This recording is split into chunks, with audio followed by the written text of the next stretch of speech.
क्या अमेरिका और इजराइल की जोड़ी ने ईरान पर सीधा हमला करके उनके सर्वोच्च नेता अली खामनेई का खात्मा कर दिया है?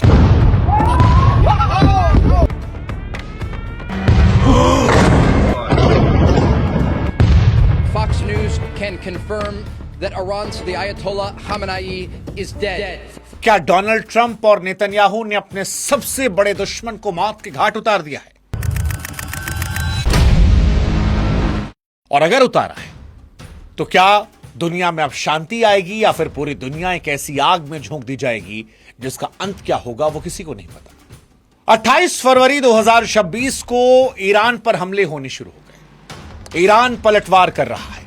3 दुनिया के बड़े देश इजराइल, अमेरिका, ईरान 3 अलग अलग ऑपरेशंस चला रहे हैं। इन ऑपरेशन में दिन भर में सैकड़ों लोग मारे गए हैं।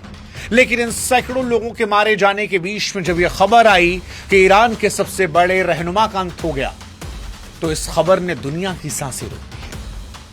अमेरिका के राष्ट्रपति डोनाल्ड ट्रंप और इजराइल के प्रधानमंत्री बेंजामिन नेतन्याहू ये दोनों कह रहे हैं कि हमने अपने सबसे बड़े दुश्मन और एक बड़े एविल यानी शैतान को मार गिराया है। वो कह रहे हैं कि हमने शैतान के साथ साथ उसके खानदान और इजराइल के तमाम थिंक टैंक, चाहे वो नेता के तौर पर हो या फिर फौज के तौर पर, सबको मार डाला है। लेकिन सवाल यह है कि क्या यह सच है या फिर एक खौफनाक शुरुआत का संकेत। ईरान की मीडिया, वहां के विदेश मंत्री यह दावा कर रहे हैं कि खामनेई जिंदा हैं, वो फील्ड में कमांड कर रहे हैं, वो बदला लेंगे। इजराइल और अमेरिका को उसकी औकात याद दिखाई जाएगी। लेकिन संकेत कहते हैं कि उनकी सबसे बड़ी स्पीच लास्ट मोमेंट पर कैंसिल कर दी गई। उनकी रहस्यमयी चुप्पी कई कहानियों को बयां कर रही है और इन कहानियों के बीच में मोसाद का वो ट्रैक रिकॉर्ड जो ये दावा करता है कि मोसाद जिसके पीछे पड़ा उसको खत्म कर दिया। क्योंकि मोसाद को लेकर यह माना जाता है कि मोसाद के पास जानकारी अपने दुश्मन के बेडरूम तक होती है। सवाल यह कि क्या मोसाद ने ट्रैप करके खामनेई उनके साथ वालों को मरवा दिया? क्योंकि युद्ध आमतौर पर रात में होते हैं। बैठक सुबह 8:15 बजे हो रही थी। 8:15 बजे क्या सब एक साथ बैठे और उसी वक्त किसी ने जानकारी दी और मोसाद इजराइल ने वहां पर बम बरसाकर सबको एक साथ खत्म कर दिया? या फिर यह मोसाद का एक बड़ा साइकोलॉजिकल वॉर है? यह सवाल बड़ा महत्वपूर्ण है और इससे बड़ा सवाल यह है कि ईरान की जनता अब क्या करेगी।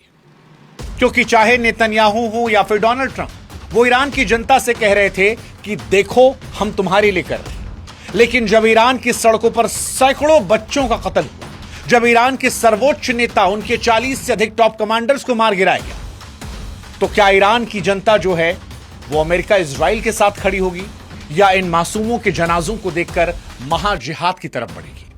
दावे रोंगटे खड़े करने वाले हैं, क्योंकि इस ऑपरेशन में खामनेई के पूरे खानदान को निशाना बनाने की बात कही जा रही है। दुनिया डरी हुई है, भारत भी डरा हुआ है, क्योंकि जिस तरह से हमले हो रहे हैं उसने 90 लाख भारतीयों को इस जलती हुई खाड़ी में असुरक्षित कर दिया। और भारत के मन में डर यह है कि क्या वो अपने लोगों को यहां से सुरक्षित निकाल पाएगा, क्या उसके लोग सुरक्षित हैं? सवाल दुनिया को लेकर भी, क्या दुनिया विश्व युद्ध की तरफ बढ़ने वाली है? क्योंकि दुनिया के अलग अलग मुल्क जो हैं वो अलग अलग तरफ घटते बढ़ते जा रहे हैं।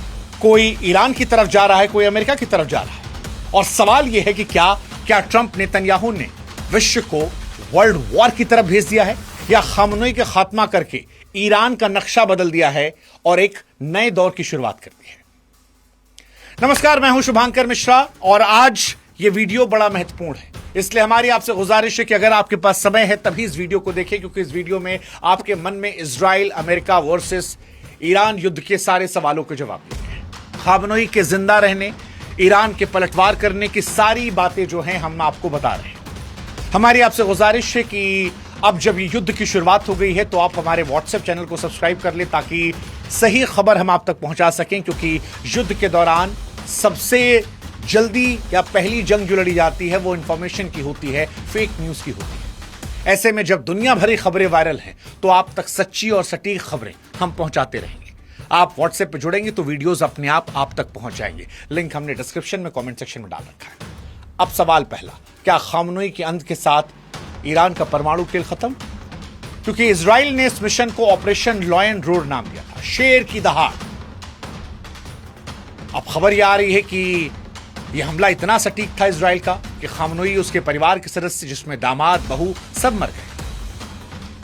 मीडिया रिपोर्ट्स में दावा किया जा रहा है कि तेहरान का वो जो अभेद कॉम्प्लेक्स था उस पर एक साथ बंकर बस्टर मिसाइलें दागी गई। इतना भयंकर धमाका था कि संभलने का मौका ही नहीं दिया गया। इजराइल ने प्लानिंग के तहत रात के अंधेरे का इंतजार नहीं किया, सुबह 8:15 बजे दिन के उजाले में हमला किया। फॉक्स रिपोर्ट ने तो कह दिया कि 40 सबसे बड़े नेता, शीर्ष अधिकारी एक साथ मारे गए। रिपोर्ट में तो यह भी दावा किया जा रहा है कि नेतन्याहू ने खामनोई की लाश को देखा है। डोनाल्ड ट्रंप ने खुद ट्वीट कर दिया कि अब खामनोई मर चुके हैं, ईरान की पूरी हुकूमत जो है उसके सिर को हमने काट दिया है। ट्रंप ने यहां तक कहा कि अब ईरान को इससे निकलने में दशकों लग जाएंगे। हालांकि ये दावे अब तक सत्य नहीं है, पुष्टि नहीं हुई, लेकिन जिस बात की पुष्टि हुई है उसने इंसानियत को शर्मसार कर दिया है। क्योंकि यह ऑपरेशन लॉयन रोर के बीच दुनिया ने तबाही की तस्वीरें देखी। ईरान के दक्षिण इलाके से, मीनाब से एक स्कूल पर हमला होता है, 108 मासूम बच्चे मर जाते हैं। जो तस्वीरें आई वो आंखों से आंसू निकालने वाली थीं, क्योंकि कोई पिता अपनी बच्ची की किताब को पलट रहा था, कोई बैग से अपने बच्चों को पहचान रहा था। 108 मासूम बच्चे अमेरिका, इजराइल और ईरान की लड़ाई की भेंट चढ़ गए। वॉलीबॉल की 20 महिला खिलाड़ियां इसकी भेंट चढ़ गई। ईरान में 200 से अधिक लोग मर चुके हैं। मासूमों और खिलाड़ियों के खून से सनी जमीनें जो हैं वो चीख चीख कर गवाही दे रही हैं कि जंग केवल सेना तक नहीं है। वो जो दावा किया जा रहा है कि हम टारगेटेड अटैक कर रहे हैं वो सच नहीं है, एक काला सच और है, और वो मासूमों के खून से लिखा जा रहा है। और इन सब के बीच में वो सवाल है कि अगर खामनोई उस कमरे में मार दिए गए तो क्या तेहरान के भरोसेमंद घेरे में कोई गद्दार बैठा था? मोसाद पहले भी कर चुका है, ईरान की टॉप लीडरशिप में, टॉप पदों तक वो अपने स्पाई को बैठा चुका है। और अगर इस बार ये हुआ है और ये खामनोई मारे गए हैं तो ईरान की मोसाद ने फिर वही करवाया है। किसी गद्दार को बैठाया ईरान की फौज में खामनोई के आसपास, जिसने मोसाद को पल पल की लोकेशन दी और ऑपरेशन रोड को सक्सेसफुल कर दिया। डोनाल्ड ट्रंप, अमेरिका, जिनका ऑपरेशन एपिक फ्यूरी, वो भी यह दावा कर रहा है कि हमने तेहरान की रीढ़ की हड्डी को तोड़ दिया है, नेतृत्व खत्म कर दिया है। यह दावा किया जा रहा है कि मलबा जो था उसमें खामनोई की पहचान वाली अंगूठी मिली है, जो इस खबर को पुख्ता कर रही है। तो क्या किसी गद्दार ने ईरान को अंदर से पूरी तरह तोड़ दिया, खामनोई के शासन को खत्म कर दिया? वो खामनोई जो बीते 40-50 साल से हर चीज से लड़कर जिंदा थे, जिन्हें ईरान में अमर जैसा माना जा रहा था, वो अब एक बार में युद्ध की शुरुआत में ही खत्म हो गए? या फिर यह लड़ाई बाकी है? फतेह खबर बाकी है। खामनोई की मौत के दावे अधूरे हैं। देखो, ईरान ने पलटवार तो किया है, खामनोई जिंदा हैं या मर गए ये पता नहीं, लेकिन ईरान ने प्रतिशोध में पलटवार किया और नाम दिया है फतेह खैबर। ईरान के रिवॉल्यूशनरी गार्ड ने जब प्रतिशोध का बटन दबाया तो 400 से अधिक बैलिस्टिक मिसाइलें और सुसाइड ड्रोन जो हैं वो आग के गोलों की तरह आसमान में उड़े। ईरान का संदेश साफ था कि अगर हमारे घर पर हमला करोगे तो दुनिया में कोई सुरक्षित नहीं है। आधी रात को ईरान की मिसाइलें दुबई इंटरनेशनल एयरपोर्ट को दहला रही थी, वो बहरीन को दहला रही थी, कतर को दहला रही थी। शिया और सुन्नी देश के जरिए एक मुस्लिम एकता का दावा जो था वो खोखला पड़ रहा था, क्योंकि शिया देश ईरान ने अपने आसपास के 6 सुन्नी देशों पर हमला किया था, ये कहते हुए कि तुम अमेरिका का साथ दे रहे हो, हमला तुम्हारे घर में भी। दुबई एयरपोर्ट इसका नतीजा है, 4 लोग गंभीर रूप से घायल हुए हैं। दुबई जैसे आलीशान शहर में आज खौफ का मंजर है कि लोग लग्जरी छोड़कर अंडरग्राउंड पार्किंग लॉट में शरण ले रहे हैं, घबराए हुए हैं, कांप रहे हैं। बुर्ज खलीफा के बगल में मिसाइल गिरी है, तमाम बड़े बड़े होटलों पर मिसाइल गिरी है। ईरान ने मिसाइलों के साथ साथ खाड़ी देशों के डिजिटल सिस्टम पर भी साइबर अटैक किया है, जिससे बड़े शहरों की बिजली जो चली गई है। ईरान ने बता दिया है कि वो एक रात में हारने वाला नहीं है। हालांकि इन हमलों ने आपस में नुकसान भी किया है। सऊदी अरब, जिसे ईरान अपना भाई कहता था, उसी सऊदी अरब ने इजराइल और अमेरिका के साथ मिलकर अब ईरान पर हमला करने की बात कही, क्योंकि अबू धाबी में एक नागरिक की मौत हुई है। इजराइल, अमेरिका और ईरान की लड़ाई अब धीरे धीरे दुनिया के कई मुल्कों की लड़ाई बनती जा रही है। और सवाल इसीलिए बार बार यह उठ रहा है कि क्या अब दुनिया जो है वो विश्व युद्ध की तरफ चल रही है। तेहरान की सड़कों पर अजीब सा मंजर है। तेहरान में कहीं पर लोग जश्न मना रहे हैं, कहीं लोग नाच गा रहे हैं, कहीं लोग डर के साए में जी रहे हैं, कहीं अपने बच्चों की मौत पर आंसू बहा रहे हैं। तेहरान में भी यह खबर फैली है कि मर गए हैं खामने। बहुत सारे लोगों के पटाखे फोड़ते, जश्न मनाते वीडियोज आ रहे हैं। इजराइल में लोग नाच रहे हैं कि मौत हो गई, वो भरोसा कर रहे हैं। मौत हुई है नहीं हुई है ये अगले 24 घंटे में साफ हो जाएगा। और इसी के साथ साफ हो जाएगा कि दुनिया क्या होने वाला है, क्योंकि अब दुनिया में कीमतें आसमान को छूने वाली, हाहाकार मचने वाला है। लेकिन सवाल यह है कि क्या दुनिया विश्व युद्ध में जाने वाली है? अबू धाबी की तरह खाड़ी के इतिहास को अब बदला जाएगा? क्या वाकई खामनई की मौत हो गई है, या फिर इस्लामिक रिपब्लिक के पूरे वजूद के अंत की शुरुआत हो गई है? सच कहें तो अगले 24 घंटे तय करने वाले हैं कि दुनिया इस महायुद्ध की आग में झुलसेगी या एक नई आजाद सुबह का सूरज देखा जाएगा।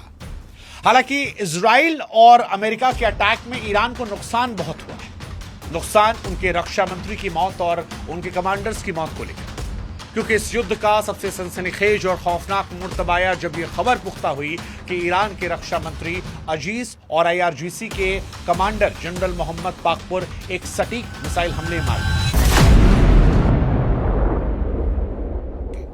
हमला जो था वो खामनई के निवास पर भी किया गया, हालांकि उस वक्त वहां वो थे नहीं। अमेरिका इजराइल का यह हमला ईरान के दिमाग पर वार करने जैसा था, क्योंकि किसी भी देश के लिए उसके रक्षा मंत्री और उसके सबसे बड़े सैन्य कमांडर का एक साथ मारा जाना उसकी कमर को तोड़ने जैसा है। इजराइल ने यह मान लिया है कि अगर नेतृत्व को खत्म कर दिया तो ईरान की सेना बिना किसी दिशा के बिखर जाएगी। हालांकि हकीकत इसके उलट भी हो सकती है। ईरान में इन दो नेताओं की मौत को महान शहादत की तरह पेश किया जा रहा है, और तेहरान की सड़कों पर सिर्फ दुख नहीं, एक आक्रोश भी दिख रहा है। क्योंकि जब किसी भी देश में बड़े सेनापतियों के जनाजे निकलते हैं तो वहां की जनता अक्सर अपनी सरकार की कमियों को भूलकर दुश्मन के खिलाफ चट्टान बन जाती है। डोनाल्ड ट्रंप जिस ईरान को अंदर से तोड़ना चाहते हैं, यहां पर उस ईरान की जनता पर दुनिया की निगाहें हैं कि क्या इनकी मौत ने उसे एकजुट तो नहीं कर दिया? क्या ईरान का नेतृत्व उन लोगों के हाथ में जाएगा जो पहले से कहीं ज्यादा कट्टर आत्मघाती हो सकते हैं? यह खूनी खेल अब एक ऐसी व्यक्तिगत दुश्मनी में बदल चुका है जिसका अंत शायद किसी महाविनाश के नाम पर होगा, जिसकी भयावता आगे आने वाले समय में आपको दिखेगी। लेकिन इससे पहले एक सवाल कि क्या डोनाल्ड ट्रंप ने जो वेनेजुएला के साथ धोखा किया था वही धोखा ईरान के साथ किया? शांति के सफेद झंडे के नीचे खूनी खंजर। सवाल महत्वपूर्ण यह है कि यार यह हमला हुआ अचानक से या पहले से तैयारी थी? वॉशिंगटन में, यरूशलेम में कई जानकारी कहते हैं कि पिछले 1 महीने से डोनाल्ड ट्रंप ने पूरी दुनिया के साथ एक छलावा किया, जिसकी मिसाल इतिहास में नहीं मिलती। जब दुनिया को ओमान के जरिए मीठी खबरें दी जा रही थी कि अमेरिका और ईरान के बीच एक पीस डील होने वाली है, युद्ध नहीं होगा, तब माना जा रहा है कि ट्रंप और नेतन्याहू हमले के उन ठिकानों को मार कर रहे थे, निशान लगा रहे थे जिन्हें तबाह करना था। और इसी वजह से पहले दिन ही हमले में रक्षा मंत्री को और उनके टॉप कमांडर को मार गिरा। क्या इस शांति के नाटक का मकसद ईरान को धोखे की नींद सुलाना था, ताकि वो थोड़ा इजी हो जाए, एयर डिफेंस सिस्टम को थोड़ा ढील कर दे, और जैसे ही ढील करे उसी वक्त एक साथ मिसाइल लॉन्च कर? क्या दोहरे चेहरे ने ईरान के भरोसे की पीठ में खंजर घोंपा है? उसे शुरुआत में संभलने का एक पल नहीं मिला, और इसी वजह से ज्यादा तबाही जो है वो ईरान में पहले दिन हुई। डोनाल्ड ट्रंप भरोसे का हथियार के तौर पर इस्तेमाल वेनेजुएला में भी करके आए थे। वहां पर भी वो डील करते थे, और उसके बाद सबने देखा कि उन्होंने वेनेजुएला में क्या किया। हालांकि अब यह छलावा खुल चुका है, इसीलिए शायद ईरान ने कहा है कि हम अमेरिका के अहम पर चोट करेंगे। वो जो ग्रेट अमेरिका है उसे आज दुनिया के सामने एक्सपोज कर देंगे, और अमेरिका में आने वाली नस्लें याद रखेंगी। ये ईरान की तरफ से कहा गया है, और कहना इसलिए पड़ रहा है क्योंकि मीनाब स्कूल पर हमला हुआ, मासूमों का खून। दरअसल इजराइल और अमेरिका की तरफ से जो हमला हुआ उसका सबसे डरावना चेहरा दक्षिणी ईरान के मीनाब शहर में दिखाई दिया। एक इजरायली मिसाइल ने सीधे एक स्कूल की इमारत को निशाना बनाया। इस हमले में 40 मासूम छात्राओं की मौके पर मौत हुई। मलबे के नीचे दबी किताबें और स्कूल बैग्स की तस्वीरें दुनिया की आत्मा को झकझोर रही हैं, क्योंकि यह कोई सैन्य ठिकाना नहीं था, कमांड सेंटर नहीं था, यह सिर्फ स्कूल था जहां बच्चों की किलकारियों से गूंजने वाली जगह को बारूद के ढेर में बदल दिया। डोनाल्ड ट्रंप भले ही बार बार ईरान की जनता को लोकतंत्र और आजादी का सपना दिखा रहे, लेकिन उन्हें भी समझना पड़ेगा कि जब मासूमों का खून सड़कों पर बहता है तो वो सपना नफरत में बदल जाता है। मीनाब स्कूल में बच्चों की लाशों का यह मंजर साबित करता है कि बम कभी भी दोस्त और दुश्मन में फर्क नहीं करता। आज ईरान की वो जनता जो शायद अपनी सरकार से नाराज थी, जब वो इन मासूम बच्चों के जनाजों को देख रही होगी तो विदेशी हमलावरों के खिलाफ अपनी सरकार की ढाल बन सकती है। और अगर ऐसा होता है तो डोनाल्ड ट्रंप और इजराइल की हार होगी, क्योंकि इसी जनता के भरोसे वो हटाने की कोशिश कर रहे थे इस सत्ता को। सवाल कि क्या ट्रंप और नेतन्याहू ने इस हमले के जरिए ईरान की आम जनता के दिल में नफरत का बीज बो दिया है? यह नरसंहार इतिहास के काले धब्बे के तौर पर याद रखा जाएगा, जिसने साबित किया कि सत्ता के भूख में मासूमों की जाने कोई कीमत नहीं। और वैसे भी इजराइल पर पैलेस्टीन में बच्चों को मारने के आरोप लगते रहते हैं। अब ईरान में भी बच्चों को मारने के आरोप। क्या ईरान में जो नाराज जनता है वो इससे और नाराज हो जाएगी और अपनी सरकार की नाराजगी को भुलाकर इनके खिलाफ हो जाएगी? ये इस कहानी के सबसे महत्वपूर्ण पहलू रहने वाला है। हालांकि भारत के दृष्टिकोण से इजराइल अमेरिका वर्सेस ईरान का युद्ध 90 लाख लोगों की जिंदगियों का युद्ध, जो वहां फंसे हैं खाड़ी देशों में। और सवाल यह है क्या दिल्ली बचा पाएगी? क्योंकि भारत के लिए युद्ध किसी टीवी स्क्रीन पर चलने वाली फिल्म नहीं है, यह हमारे अपनों के अस्तित्व की लड़ाई है। खाड़ी देशों में 90 लाख भारतीय हैं, उनकी जान पर आज सीधा खतरा मंडरा रहा है। जैसे ही ईरान की missile Dubai, Qatar, Abu Dhabi के पास गिरने लगी, भारत सरकार की सांसें भी अटकी हैं। आनन फानन में ऑपरेशन सिंधु की घोषणा की गई। यह शायद मानव इतिहास का सबसे बड़ा, सबसे खतरनाक रेस्क्यू मिशन हो सकता है अगर ये जंग आगे बढ़ी। एयर इंडिया ने पहले ही अपनी तमाम उड़ानें रद्द कर दी, क्योंकि मिडिल ईस्ट का आसमान अब नागरिक जहाजों के लिए मौत का रास्ता बन गया है। भारत के सामने सबसे बड़ी चुनौती है इन 90 लाख लोगों को समुद्र के रास्ते वापस लाना। अब आप सोचिए कि जब आसमान में मिसाइल दौड़ रही हो और समुद्र में युद्धपोत तैनात हो, तब नौसेना भेजना भी कितना बड़ा जोखिम है। आज तमाम भारतीय परिवार की सांसें अटकी पड़ी हैं, क्योंकि 90 लाख लोग फंसे और इसीलिए वो दिल्ली की तरफ देख रहे हैं कि क्या सरकार जो है वो जंग के मैदान से लाखों लोगों को सुरक्षित निकालेगी। अगर यह हमला बढ़ा, अगर होर्मुज की जलसंधि बंद हो गई, तो ये 90 लाख लोग वहीं फंस जाएंगे और भारत के लिए सबसे बड़ी मानवीय त्रासदी बन जाएगी। 90 लाख। और ईरान में संकट बढ़ता जा रहा है, ब्लैकआउट हो चुका है। ईरान में आज पूरी तरह सूचनाओं का ब्लैकआउट है। इंटरनेट की पहुंच जो है वो 54% गिर गई है। आज दुनिया को सही से पता नहीं चल पा रहा कि असल में ईरान के अंदर क्या हो रहा, क्योंकि जब भी इंटरनेट बंद होता है तो केवल सूचनाएं नहीं मरती हैं, घायलों की मदद, अपनों की खबर लेने का रास्ता भी बंद हो जाता है। एक्सपर्ट्स कह रहे हैं कि सबसे बड़ी टेंशन यही है कि क्या जंग 3 से 4 दिन की है या ये लंबी जाएगी, क्योंकि ट्रंप और नेतन्याहू दावा कर रहे 3 से 4 दिन की जंग है। इजराइल का यह मानना है कि 10 दिन में ईरान ही कमर तोड़ देंगे। अमेरिका की तैयारियां 4-5 दिनों की है। लेकिन युद्ध जो है वो कभी घड़ी की सुइयों के हिसाब से नहीं चलता, और यह हमने रूस यूक्रेन में देखा है, जहां 4 साल हो गए लड़ते हुए। ईरान का भूगोल और उसके गोरिल्ला युद्ध की ताकत 10 दिन के टाइमर को हफ्तों और महीनों में बदल सकती है। और अगर 10 दिन में ईरान का नेतृत्व नहीं झुका तो फिर यह जंग ऐसे दलदल में बदलेगी जिससे निकलना अमेरिका के लिए नामुमकिन होगा।